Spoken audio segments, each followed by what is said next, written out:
let's explore wild wonders at the San Diego Zoo.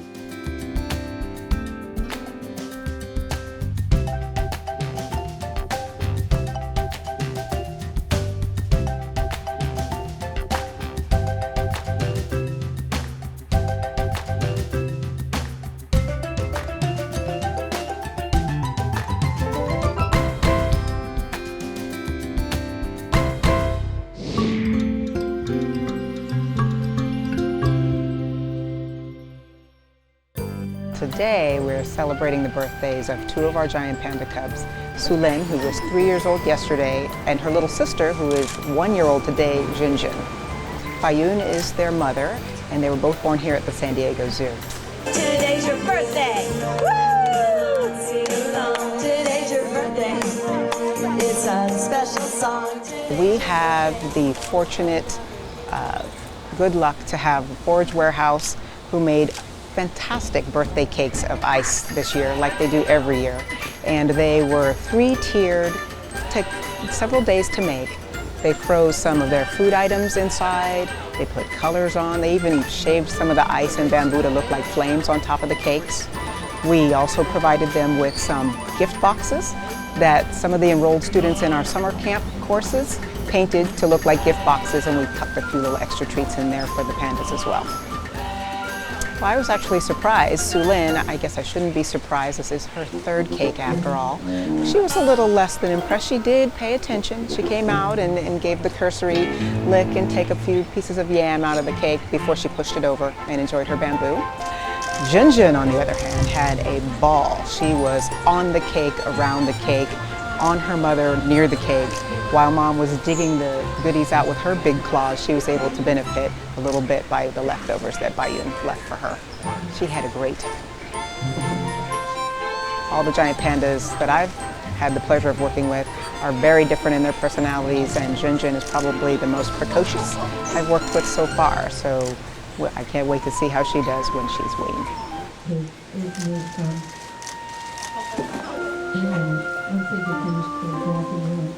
Giant pandas are an endangered species that we all are aware of. There's probably only about 1,600 of them, as far as we know, left in the wild, which is not enough really to sustain a viable population. Part of the reason that they're an endangered species is the proximity of man to their habitat. What some people don't realize is that giant pandas consume only bamboo. That's the major part of their diet. So as people start to move into the bamboo forests, their habitat gets fragmented. That means that they have less bamboo. That means that they can't find each other. And giant panda females are only in estrus 3 days out of the year. So if they don't find a male in those 3 days, they've missed out on an opportunity to breed for that year. So it's very important, the research that we in the United States and other facilities in China as well get as far as information from research we do with our giant pandas.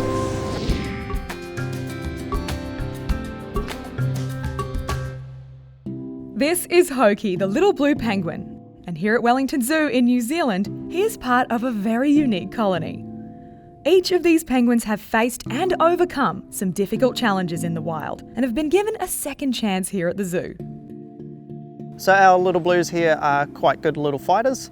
Bandit has got his left flipper missing due to things like fishing nylon entanglement. Then we have Harriet and Matakai, who are both things like car strikes or boat strikes. They've had some form of trauma and have since lost vision to one of their eyes each. Vision's quite important for little penguins, as they really need to be able to see fish to be able to catch it. And then we have little Hoki.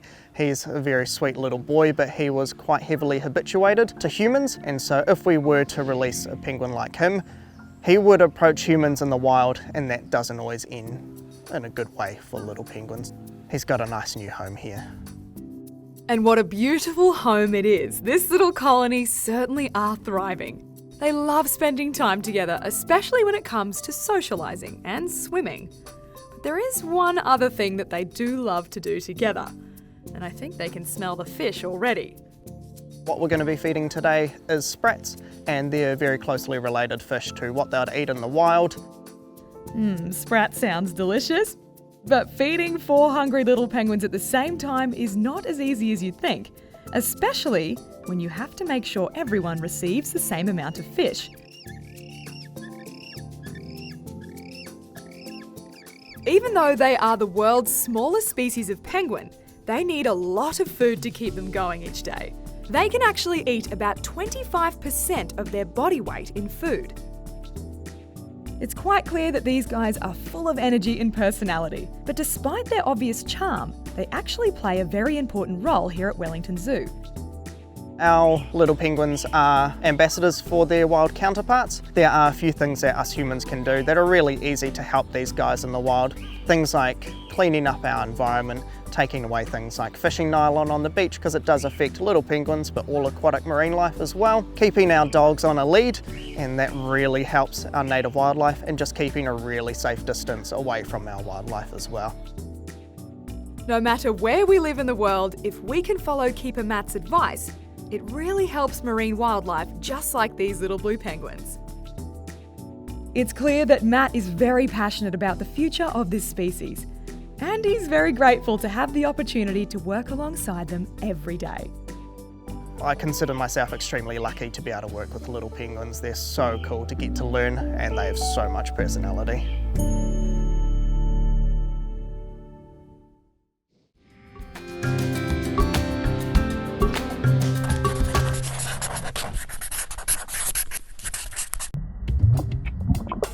A paddlefish? I've never heard of that, but I do think I have some friends that might be able to help me figure that out.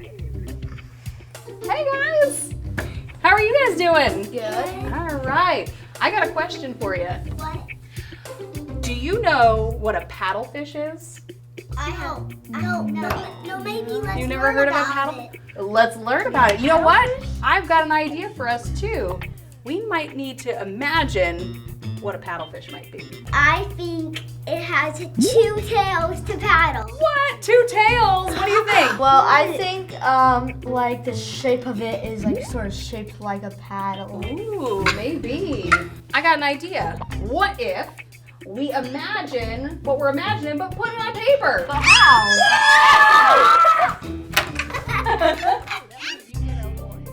There were so many good ideas going around. We imagined habitats that the paddlefish might live in. We also thought about what shapes and colors they may be. Harrison gave his paddlefish strong jaws with sharp teeth. Julia's paddlefish was a lot more social and hung out with some friends.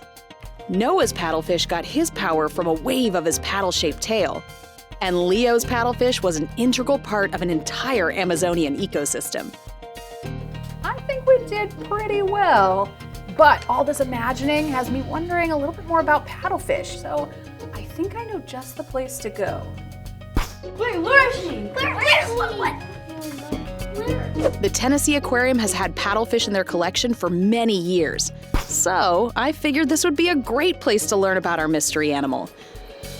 But even better, I ran into Dr. Bernie, a scientist at the Tennessee Aquarium Conservation Institute who wrote the book on paddlefish. Well, maybe not the whole book, but a full chapter on this North American freshwater fish. Lucky for us, he had some extra time, so I decided to get his opinion on the paddlefish creation that I came up with earlier. This is what I think of paddlefish. It's pretty good, right? I mean, but look at this. He was blown away. He was so impressed by my drawing that he actually invited me to get a look at the real thing. I thought he'd never ask. As we headed up to the exhibit, he shared some amazing facts about the paddlefish. They've been around more than 100 million years. They can get up to 6 feet long. And their skeletons aren't made of bones. They're made of cartilage, like our nose and our ears. The paddlefish was starting to sound even more amazing than I could have ever dreamed, and I was ready to take a look. Little did I know that it was going to be a much closer and much wetter look than I thought. But he had all the necessary gear for me to come face to face with the fish of my dreams. While I was suiting up for my big dive, Dr. Bernie told me even more about the paddlefish. He said that these fish were ram ventilators, which means that they need to swim continuously to breathe, similar to many sharks. He explained that paddlefish eat in a very interesting way, so their gills are a little different than other bony fish. Paddlefish are considered filter feeders. Now, I wasn't sure what he meant by that, but he promised it was much better to see it in person, so he wanted to keep that part a secret. I couldn't hold in my excitement any longer. I was ready to dive in. Okay, cool.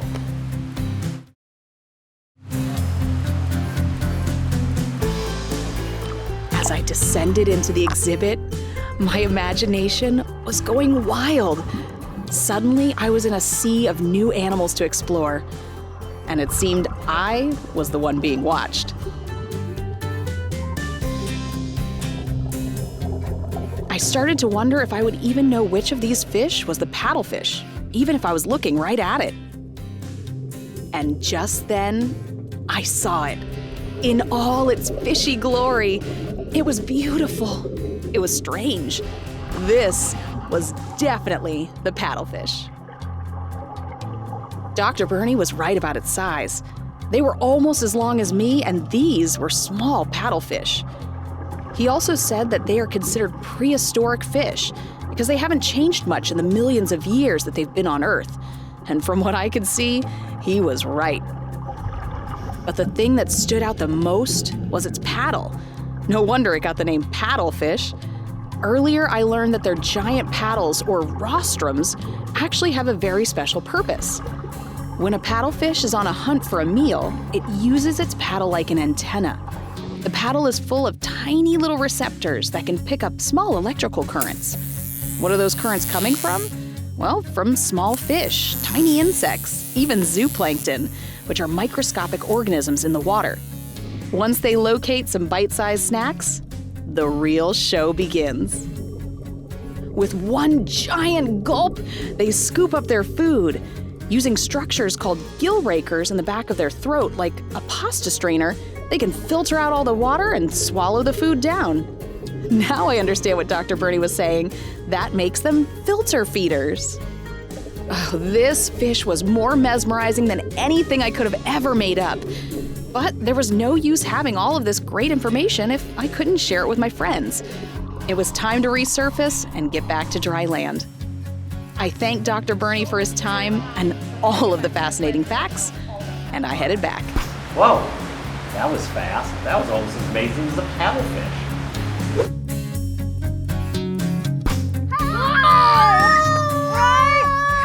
Okay, guys, I just got back from a really cool place. What was it like?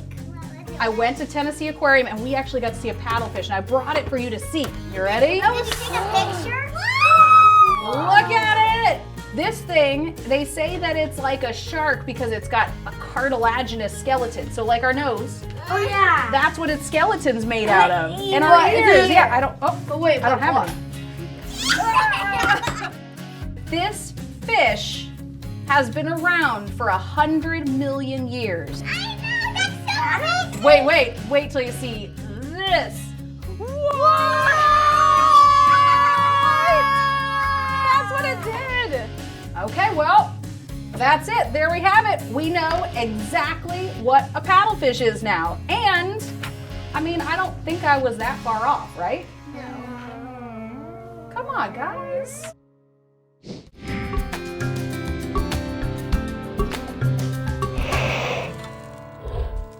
This is the Komodo Dragon, the largest and heaviest lizard on Earth, with a mouthful of razor-sharp teeth and a deadly, powerful bite.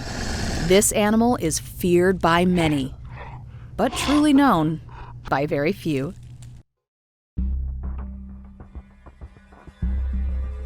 The keepers at the San Antonio Zoo are working to learn more by hanging out with this special lizard named Tiga. Well, Tiga, she's a Komodo Dragon in her prime. She's 15 years old. She's been quite prolific, and she laid some eggs probably about, I want to say, over a year ago.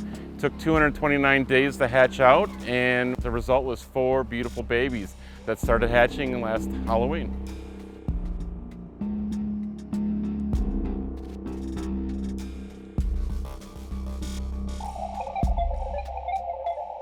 The babies were the talk of the town here at the zoo.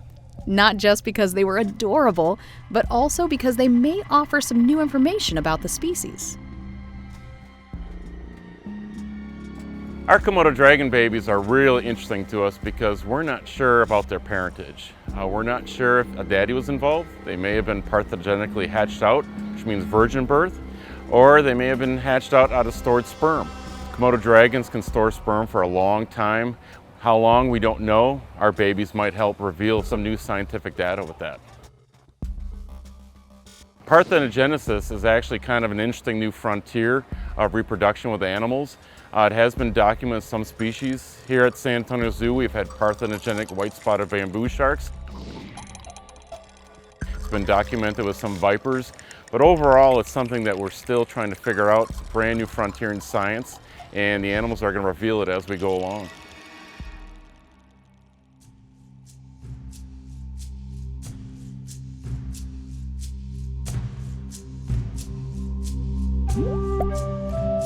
Komodo dragons are found in Indonesia. Indonesia is made up of about 13,000 islands. They're only found on 5 of them.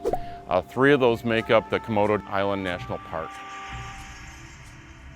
Growing up on the Komodo Islands, where these animals are from, poses many challenges for a young dragon. But these babies are fortunate to have some of the best care around, and their keeper, Craig, is the perfect man for the job. Well, caring for baby Komodo dragons is, to me, kind of simple.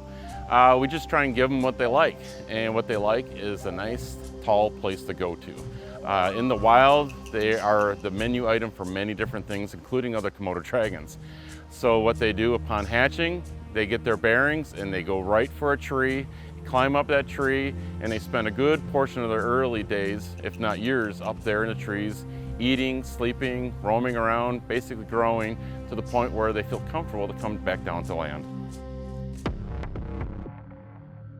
I love Komodo dragons. I have wanted to work with Komodo dragons since I was 4. It was a lifelong dream.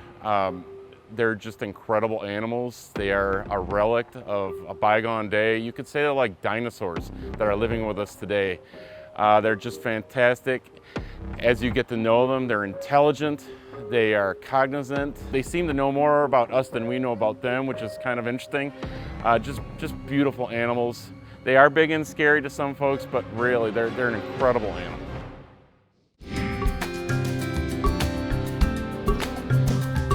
So it's an exciting day here at Zoo Montana because Sam the Otter is turning 1 year old. And Sam the Otter is a pretty special otter for us here at the zoo because he was found by a zookeeper after mom and dad abandoned him. They didn't want to raise him for whatever reason. And so because of that, he was raised by the zookeepers. And as you're about to see, Sam the Otter gets some pretty intense training sessions with his trainer, Amanda. Amanda has actually raised Sam from a baby, and the amazing thing is they have created this incredible bond, as you can see through this training session. And the great thing about the training sessions are that there's purpose to it. It's not just fun to train an otter, we do it for medical reasons.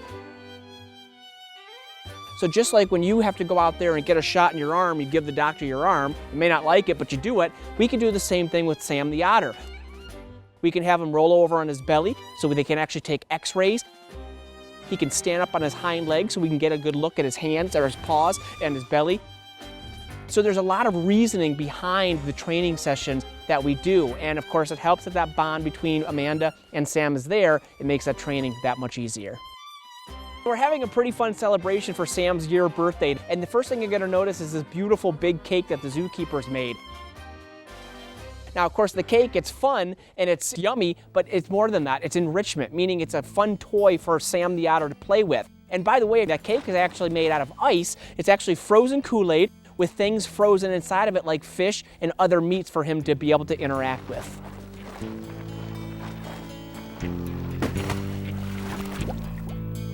So Sam loves his cake. Not only is it delicious for him, but it's fun to play with. He's gonna have those ice cubes for a while, and they're tasty ice cubes on top of that. That's a win-win for Sam today. The great thing is that Sam teaches us something new every day, and he teaches the public something new every day. He's an incredible ambassador for the species, really emphasizing why these animals exist and why they're important for our ecosystem. So this is just one of many birthdays that we expect to of course, celebrate here at Zoo Montana, and we can't wait to see what the future holds for Sam the Otter.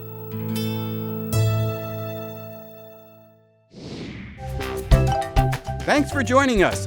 See you next time on Wild Wonders at the San Diego Zoo.